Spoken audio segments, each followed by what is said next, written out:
Hi guys, so I'm back with my sewn noodle bag strip cover. So if you saw my previous video, I'm taking part in Pink Oddbird's junk journal challenge, and her challenge is to make a junk journal out of real junk.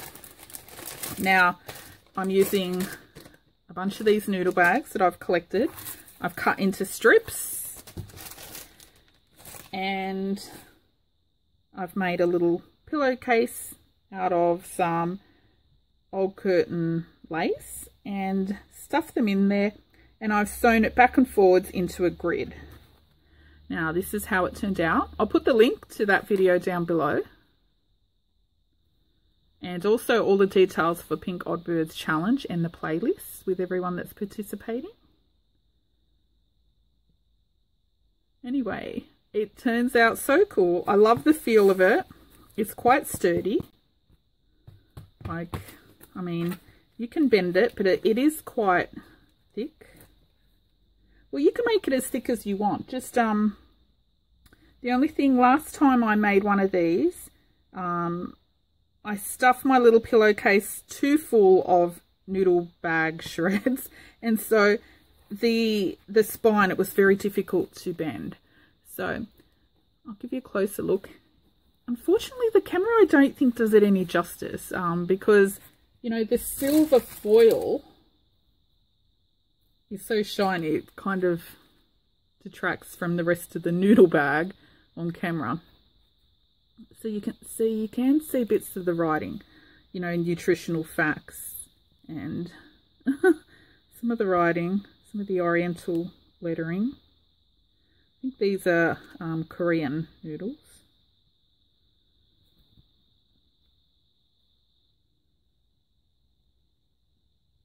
Yeah, I think that looks more like it there. Just when the glare catches the silver, it looks kind of wet, but it's not. Yeah, hard to show on camera because of the shiny foil. But anyway, I do love how the little bits like this showed up. I think they all look so cute, the writing, and you can use anything. I mean, I've used noodle bags because my son and I eat a lot of these, and I just collected them for some unknown reason. But, you know, if you've got your favourite chip packet or biscuit packet or something like that, if it's foiled, you know it's not going to go brittle and crack later down the track and ruin your cover. So this stuff will last forever. Anyway, if you collect your favourite wrappers and fill it full of that, you know, you can see what it is. I can tell this is made from these noodle bags straight away. You may not be able to because you're not familiar with them. But, you know, if you put, you know, if M&M's are, say, your favourite chocolate, if you use M&M wrappers, you'll be able to see that it's an M&M wrapper cover straight away. Anyway, so now what I'm going to do, oh, also, I did fold over the edges. So I've folded them over and I've stitched it along the top and bottom. Just because when you make your little pillowcase, if you use a really flimsy lace curtain like I did, there's kind of no structure to it. So it moves about everywhere when you're trying to sew it. It's not until you get the first few lines of stitching down that it's got a bit more structure, but it's really hard to feel right to the edges.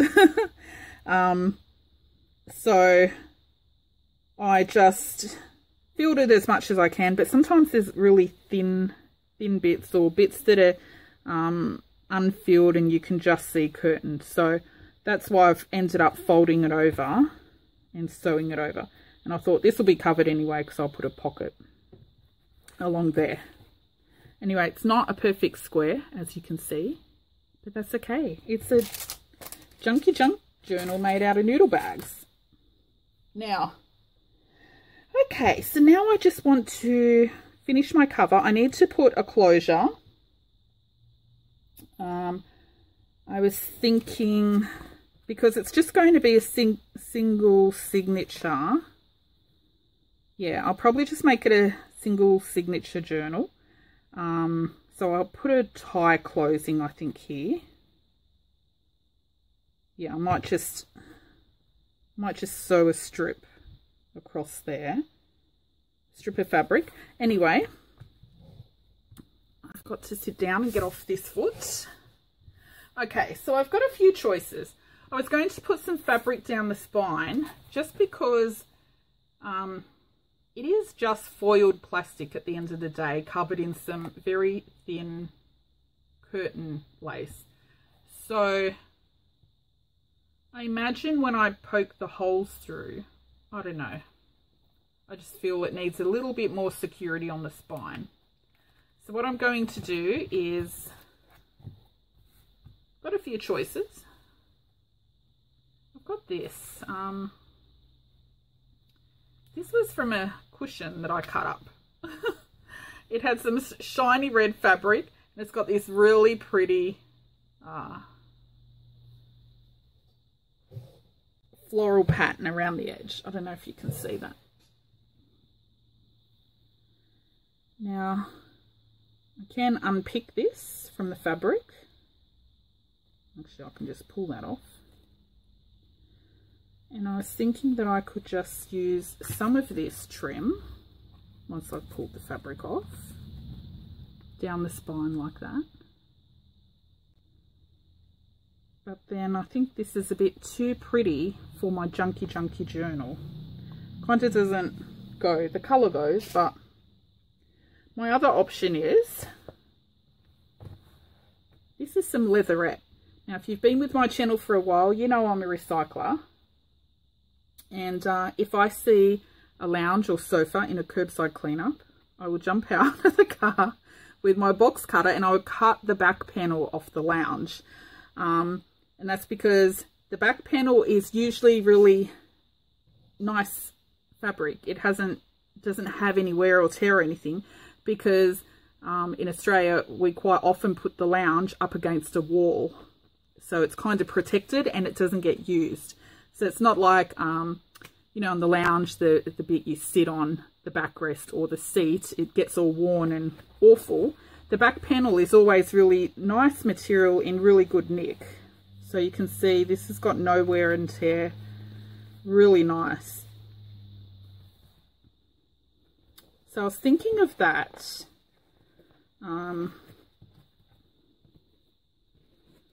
Thought that might look nice. And then I could make some pockets. Just, I'm thinking simple pockets just to go straight across, square pockets. Was going to maybe do that, but I think I'll leave it as the square pocket. My only problem with this, my concern is that there's really no stretch in this leatherette. So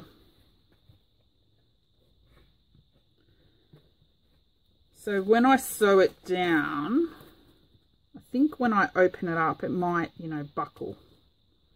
Then if I close it, it might not close well because there's no stretch to it. So, not sure. My other option, which is the one I probably will go for, is this. Now this is velvet, and you know, I cannot stand the feel of velvet or cotton balls or anything like that. So I've had this for quite a while. This is also a panel off a lounge suite, but it was huge. It was a great big L shape. So it's a huge piece of fabric. Now, don't forget, this would go to landfill. Anything in our curbside cleanups in Australia, well, in the state I am, in New South Wales, anything in a curbside cleanup will go to landfill. So look at all this gorgeous fabric that could have gone to landfill. I always save lounge fabric. Anyway, I have used a little, but because of the feel of it, I tend not to use it just because I don't like working with it. The feel, oh, it gives me the shivers. But I think I may go with this. It's a bit fluffy because I just tossed it in the washing machine. I always wash the fabric that I rescue. but because it's velvet, it got a little bit fluffy. But anyway, I've brushed it off as best I could. I think I'll probably go with this. And I want to put something on the cover. So I'm just going to cut some of this fabric and sew it on the spine. And embellishment for the cover. I'll see what I can think of while I cut this up. I'll be right back. Hi guys. Okay, so I've finished sewing my cover and I've decided to make this a little art journal. And what I've done is I did end up using that red velvety lounge fabric, and I've put an old metal button to use as the closure. These letters are cut off some old work t-shirts. My old job. I was a finance manager, and in the finance team, all the managers used to have to go on these, you know, these employee team building days, and they always gave the managers these cheesy t-shirts with well, t-shirts with cheesy sayings on them, and you know, about empowerment and all this sort of stuff. Anyway, so I still had some of those t-shirts thrown aside in my wardrobe, so I've actually been cutting them up because I had a project in mind. I wanted to do some you know, arty type journals with ransom kind of lettering. You know, if you've got a ransom letter, that type of lettering. But I was originally wanting to put journal on this, but I couldn't fit journal because all the letters I have so far are way too big. So I thought I'll just put art instead of art journal. Anyway, so these are all cut off old t-shirts, and I've just given them a quick coat with some matte decoupage glue, just because sometimes, you know, the paint on the lettering comes off because they're top printed. That's the back. I don't know if you can see very well. Sorry, it is quite dark in here today. It's rainy and overcast. I also did some stitching around the edge in some dark brown thread. I just felt it needed a border. I had already stitched it with a straight stitch in white thread when I sewed the cover originally, but I've gone over it with a dark brown zigzag thread and down the edges of the fabric, because if you've ever cut velvety fabric, you'll know that it doesn't fray like normal fabric. It comes off in little fluff balls. So what I've done, when I put this fabric down, I've just put some matte gel medium along the inside edges of this, so that if you go like that, the little fluff balls don't come off, and then stitched it. So I've put an old button. This was a vintage button. It was off one of my grandmother's old coats or something like that. I can't remember. It was definitely off my grandmother's old clothing. I remember chopping it off. I just can't remember which piece of clothing.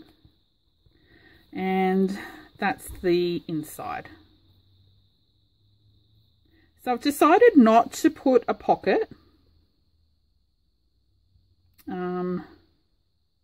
I'm actually going to send this to someone when it's finished, so if they want to put a pocket inside, they can. The strings, I've just put double string stitched at the back so that there's heaps, you've got room to grow. It's only a small journal. It'll be a single signature, but they can make it as fat as they want, and that way they've got some length. They can just wrap it around if they want. So, you know, it'll be open a bit once it's full. So it folds nice and well, and it sits nice and well. Now I have started collecting my scrap pages, and I'll show you what I'm going to do with those in my next video, and we'll start on the signatures. I think I'm a bit behind. Anyway, before I go, this is my box of fabric letters. So these are all just the little, you know, exclamation mark and question marks and all that, numbers. And then I've just got, you know, A to Z.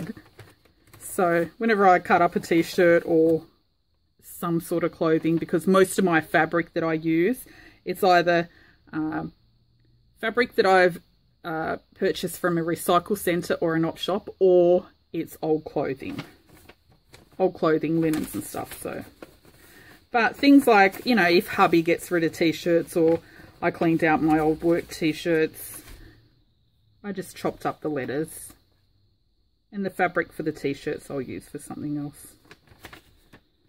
So I wish I had more little letters. It was unfortunate that everything I had was in capitals, because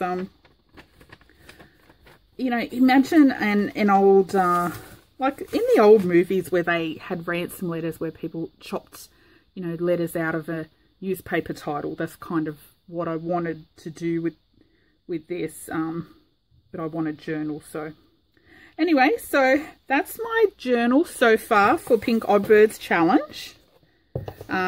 If you haven't been following, I'll put all the details down below, and check out her playlist as well, because there's some really creative people doing this challenge as well. And I think Pink Oddbird, she may have posted up to 4 or 5, the 4th or 5th episode so far. So I need to do a catch up as well.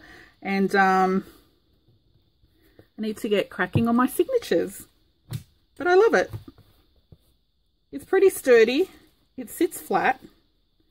And it's kind of weird, which I like. Anyway, that's it, and I'll be back so we can start on these signatures. Thanks for watching. Bye.